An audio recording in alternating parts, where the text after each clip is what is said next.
Hi friends, welcome back to another video. This time I wanted to show my Chicago Pen Show haul. Um, and I thought I was going to show my face, but then I saw a video of myself. I was like, let me not. So in no particular order, I will just show you a few of the things I bought. Um, and I didn't get a chance to buy a lot, I don't think, which is good because I still bought a few things. But because I run the show, or I guess my table, I'm at a stationary by myself, I don't get a ton of time to walk through the show. But I still took a little bit of like maybe an hour or two in the morning before like the crowd uh, began making their way into the ballroom. So I did walk around a little bit, and I did see some things I like, and it was just really quick. So anyway, one of the first things I bought was this Rhodia pad. I know it's nothing like major, but you can always use paper, and it was on sale because this was actually from Keith, and I'll put his name over here on the video. But he has a lot of 3D printed stuff. So, and he was helping, I think a friend or two to get rid of like some inventory that they had. So I bought this notepad from him. I also bought this really cool, field notes, like folder file thing, which is perfect for all of my little notebooks that are currently in use or that I want to use. I think it'll be perfect to have at my desk. And I love the color. It was super practical. He had these in like a single or a double, so you can always use a lot of these. So I like the double. Now that I think of it, I wish it was. I want to ask him if he could make these a little taller and stackable. That'd be kind of cool. So that was that. Oh, and speaking of field notes, he also had this like super cool field notes. I had never seen a Spanish field notes, but and I could recognize it because of the font, of course, It's the exact same font, but I believe this is like the County Fair. Yeah, the County Fair regional edition based on Puerto Rico. And it really says, well, when I first saw this, I thought it was more of like a county fair type of thing, because when I think of campo, to me it just means like a crop field. So I thought it meant something like jotting down like whatever you're growing, and all of that. But it wasn't until I got home that I realized it's literally translated field notes, like notes of field. So that was really cool, and I had to get it. It's slightly, if I remember correctly, well, I should know, but it does feel slimmer than the standard field notes, so it's probably less pages. Uh, but anyway, that was a cool little purchase. It wasn't necessary, but it was pretty neat, so I had to have it. Let's see, what else did I buy over at Keith's table? I bought these two inks, and again, because like he was trying to help people get or go through inventory quickly. He had just like one-offs of each, or one of each color. And so I had always wanted to try this color right here. And I'm not gonna try to pronounce the names because they're French and I'm just gonna butcher them. But that one and this just looked like a cool little gray, so I bought that as well. So that was from Keith. And on, I think it was Sunday, like when everybody was packing up, he came over to my table, and I think he was, at least his friends or vendor friends, he gave a token for a free 3D misprint, which are things like he's printed, but maybe there's a small imperfection that, some people, if they bought it, they would just not be completely satisfied with it, or they would have an issue. And this one, so this is what I chose, a little like pencil cup in like a red skull color. and I was trying to find like what's wrong with it. Why is it a misprint? But there's like like a few small holes, in the print. But I think this is perfectly fine. But I get it as a from the customer service standpoint, you want to make sure that people are completely satisfied with their products. So anyway, that was what I exchanged for my free token, and that was all from Keith. Let me see. Oh, moving over to Papier Plume. So Papier Plume had a ink of the show ink. So this is the. Let me see. Does it say here? Well, I think for the past 2 years they've had an ink of the show, like a yearly edition, and this year's Lake Michigan Sunrise. If I remember correctly, it's like a teal with like gold green shimmer. I don't even remember what the swatch looked like. I just remember like one of my friends in Australia asked me to buy 4 bottles for them, and I was like, well, I'm gonna buy one for myself too, so just to have it. And I love their packaging, I love their bottles, I love how they do the wax seal on the top. And then when I was there, I saw this little bottle, and I've always loved the combination of the red wax seal with the brown and the yellow label. I don't even remember what this color looks like. I think it's like brown, if I remember correctly, because I was looking online like, what is this color?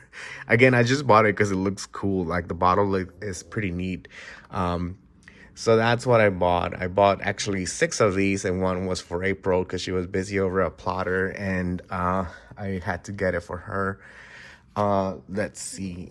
Another ink, since we're on that topic, is the the Endelirium Chicago ink, and that was a red color. I'm trying to see if I can open it for you. Give me a second.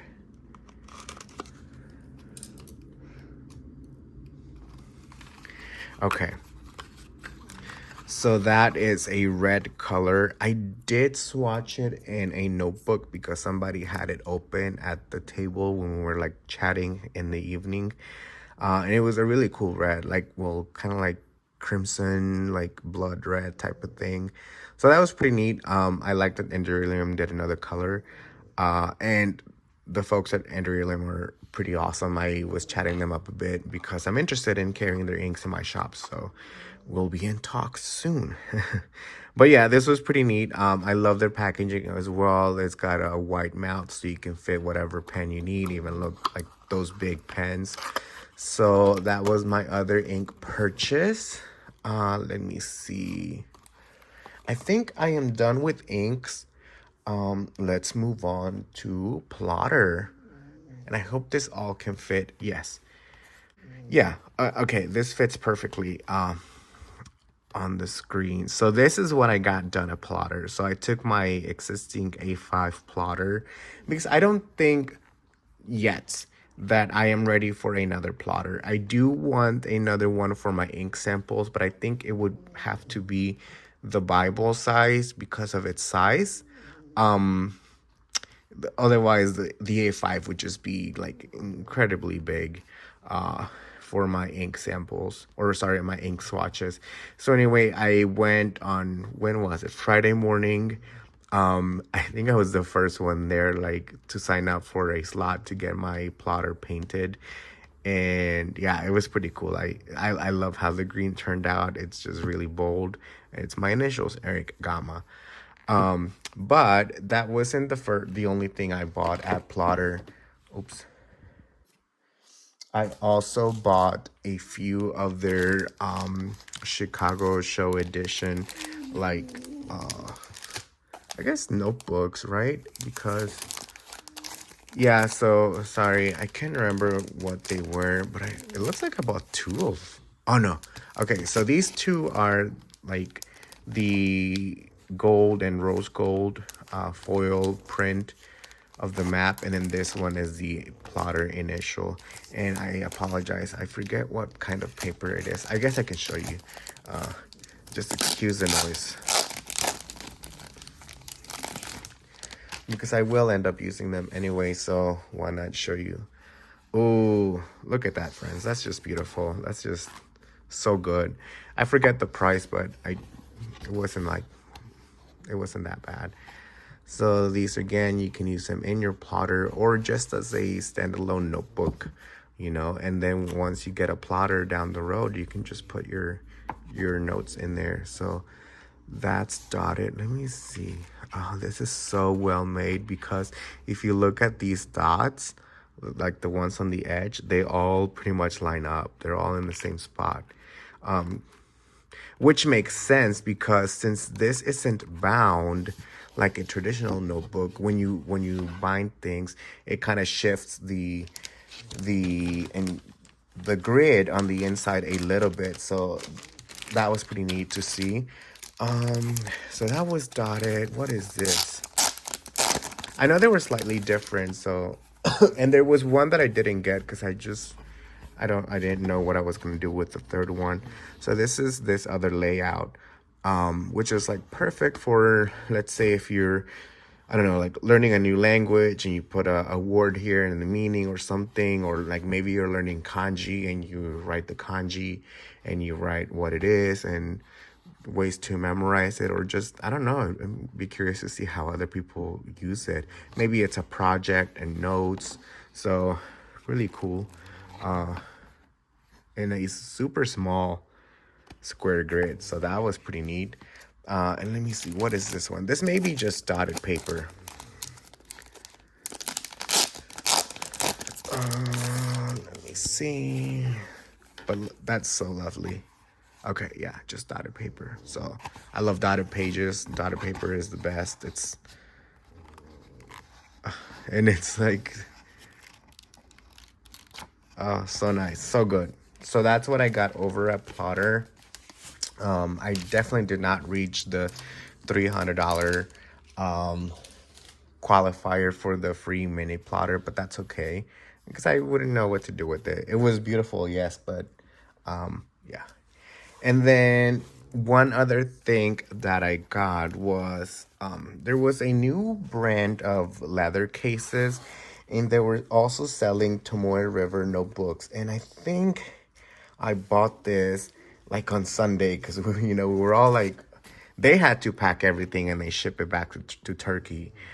So they didn't want to do that, so they were like really lowering their cost on the or prices on these notebooks, and I think I got it for $30 or 20, and it's Tomoe River. I actually, I should have bought two, because this is like a really nice size, and it looks like it's blank pages, but then you get 3 guides: lined, squared, or dots. It's soft cover, vegan leather. That's pretty neat, and it came with this cool little sleeve. So that was something else I bought. Let me put that here. And then, before I jump into new pens, which I only bought one, my main intention in the pen portion of the show was to get nib grinds on these 2 pens. And originally this pen had a zoom nib, and I just wasn't happy with it. Like, if you've worked with a zoom nib, you will see like a lump of like material on the tip, and it was just pretty awkward to me. It is kind of nice that if you vary your angle, you can get like 3 different strokes or widths. But I just like, I didn't want to be doing this or that every time I wanted to write. So I just wanted to write in a I guess normal angle. So I got a reverse architect on this nib by Gina Salarino, and they did such an awesome job. When I first got it, the main side of the nib was just a little too fine for me. So I went to them and they tuned it to be a little bit wider, like a medium type of thing. So now I'm pretty happy with my pen, and they inked it up with like a blue ink. I forget which one it is. It's probably like that Waterman Serenity Blue or something like that. So it is inked, and I may show you a little bit later if I'm able to how it writes. And then this Pilot Custom 823. So I don't know if you remember, but I actually bought this last year at the pen show.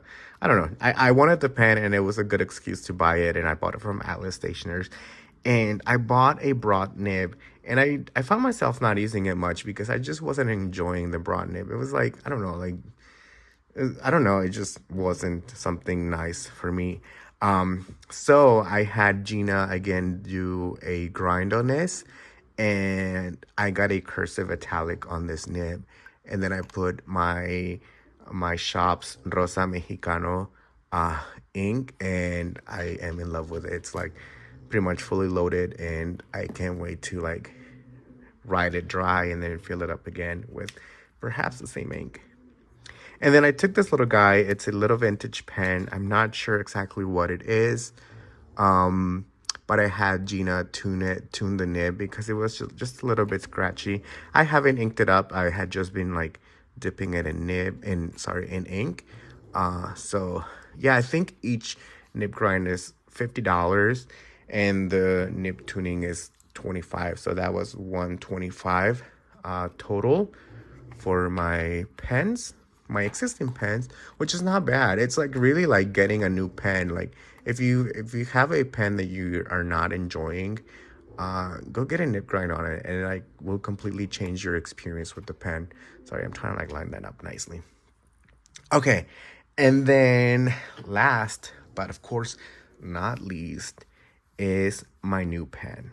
And I did not have this planned at all. I did not expect to see this vendor. Or did I? No, I don't think I did. It was all of a sudden I realized that this vendor, Sean Newton, was at the show. And I walked by his table like I think three times to look at his pretty pens. And then I finally decided on, I think I bought this on Sunday. Let me just show you because it's just so beautiful. It's a yellow pen, of course, but it's a Prospector. So this is a pen that I've been wanting from him for a long time. And I know they're kind of hard to come by unless you're at a pen show. But he had so many different materials and it was so hard to choose. But obviously I had to go with this pretty yellow. It's that shade of yellow that I love, like a mustard yellow. So yeah, and I love the shape of the pen. I love how it's like it tapers to like a triangle on both sides. It's super neat. And I got a broad nib on it. And he tuned it as well. And he inked it up with a blue ink. I don't know which one, but it's a bright blue. It reminds me of like Robert Oster Bondi blue. How do you say it? Bondi or Bondi? I don't know. Anyway, I was trying to see if Gina could do a grind on the on the nib on the last day, but they were pretty busy, so I will probably save that for next year. Because I don't think I'll go to another pen show this year. Or I don't know. I am like considering going to DC and California and then now also St. Louis, but it wouldn't be as a vendor. I would go as a guest. So yes, friends, that was all of what I bought at the pen show. And then one last thing, my friend Tina, who lives also here in Chicago, and I've met her and her partner quite a few times now. They gifted me this pen tray because her partner had done a hack on one of my pencil boxes, and she put a pen tray in there, and she put her pens in the pen case. So it was pretty neat, and I commented how much I loved it, and so they gave me a pen tray, which is actually the same as the ones that I have in my pen storage. So thank you so much, Tina. And overall, like, just if you're considering going to a pen show, please like take the time to do it and make sure you stay like at least 2 nights, because the highlight of a pen show is the people, like hanging out with people, meeting people, trying out their pens, seeing pens you probably won't see again unless you save up for that big of a purchase, because I saw pens that were a few thousands of dollars per pen and I was just amazed, and just a big thank you to the community because it was such a great time. In my own little hotel room, I did find myself getting a little emotional because it was overwhelming in a good way, just the amount of kindness and support and just love you could feel from the community. And I'm not going to cry right now, but yeah, it was just such a wonderful time. I highly encouraged you to attend a pen show. Maybe come to Chicago, you know. That was a really fun time. I got to meet a lot of people. April, Toasty. I got to meet Brad Dowdy. I got to hang out with all the hobbies. Kimberly, who I've always chatted up on Instagram. But we like last year, I was driving back and forth from the show, and I wasn't able to stay through the night, so I never got to hang out with the people. But yeah, it was such a wonderful time, and I appreciated everybody's support toward my shop, toward my table, because I definitely felt the love. But anyway, yeah. Before I start crying, thank you all so much for watching. This is my pen show haul, and I hope you enjoyed this video. I'll catch you again next time. Thank you. Bye bye.